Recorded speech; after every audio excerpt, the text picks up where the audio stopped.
കാമുകന്റെ ആയാലും പറഞ്ഞു ഈ ഫിക്സ് ഒക്കെ വരുമ്പം ശരിക്കും പറഞ്ഞാൽ അയാളൊക്കെ വിചാരിച്ചാണോ അയ്യോ ഇത് എന്റെ തലയിൽ എന്തേലും പ്രശ്നം വരുമ്പോ ഫാമിലി ഒക്കെ പറഞ്ഞിട്ടുണ്ടായിരുന്നു. അങ്ങനെ പറയുന്നവരുണ്ട്. ഫിക്സ് വന്ന കുട്ടികളെ എന്തോ ഒരു മാറ്റി നിർത്തുന്നത് പോലെ എനിക്ക് തോന്നിയിട്ടുണ്ട്. അപ്പൊ അതുപോലെ ആയിരിക്കും പ്രണയം തകർന്നത് അല്ലേ? ആൾ അത്യാവശ്യം ഫണ്ടും ഫിനാൻഷ്യലി ഓക്കെ ഒക്കെ ആയിരുന്നു. ആൾക്കൊരു ആക്സിഡന്റ് പറ്റി, അങ്ങനെയാണ് ഞങ്ങളുടെ റിലേഷൻഷിപ്പിൽ ഒരു ഇത് പ്രശ്നം പറ്റുന്നത്. അപ്പോൾ ആള് ഡബിൾ മൈൻഡ് ആയി. വീട്ടുകാരിങ്ങനെ പറഞ്ഞ ആളെ ബ്രെയിൻ വാഷ് ചെയ്തപ്പം എൻ്റെ അടുത്ത് ഓപ്പൺ ആയിട്ട് പറഞ്ഞു എനിക്കിങ്ങനെ പറ്റില്ല. അപ്പോൾ ആൾക്ക് അസുഖം ആളുടെ ലൈഫിൽ വെച്ചിട്ട് ഞങ്ങൾ റിലേഷൻഷിപ്പ് ഉണ്ടായിരുന്നപ്പോൾ ഇതുവരെ അസുഖം വന്നിട്ടേ ഉണ്ടായിരുന്നില്ല. എനിക്ക് തോന്നുന്നു ഒരു 2 വർഷം ആ ഒരു റിലേഷൻഷിപ്പിൽ ഉണ്ടായിരുന്നു, ഒരു വർഷം ആണെന്ന് തോന്നുന്നു. അപ്പോൾ എനിക്ക് അങ്ങനെ അസുഖം വന്നിട്ടേ ഇല്ല. പക്ഷെ ആള് ബ്രേക്കപ്പ് ആയി, ആള് ഹോസ്പിറ്റലായപ്പോൾ ഞാനും ഹോസ്പിറ്റലായിരുന്നു.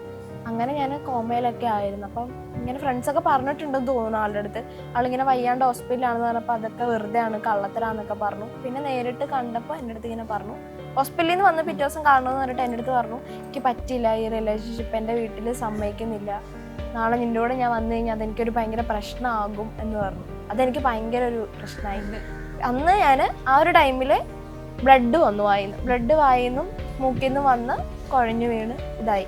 വെറുതെ ഇങ്ങനെ ഓരോരാള് ലൈഫിൽ വന്നിട്ട് നമ്മളെ അങ്ങ് പിന്നെ വെറുതെ ടെൻഷനാക്കി പിന്നെ നമുക്ക് ഫിക്സ് വന്ന് നമ്മളെ ശരീരത്തെ നശിപ്പിക്കും അല്ലേ, നമ്മുടെ ആരോഗ്യത്തെ.